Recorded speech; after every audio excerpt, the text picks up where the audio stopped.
gentlemen, I am hereby to call the attention of all the workers in this company. Mami, ó ti sú mi.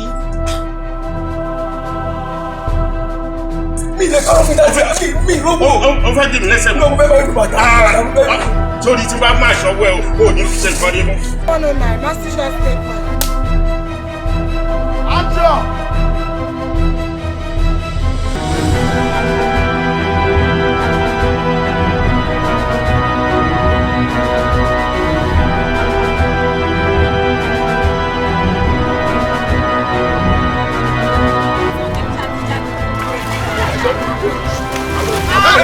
Kí ló ṣẹlẹ̀ á? Ọ̀la kí ló ṣẹlẹ̀?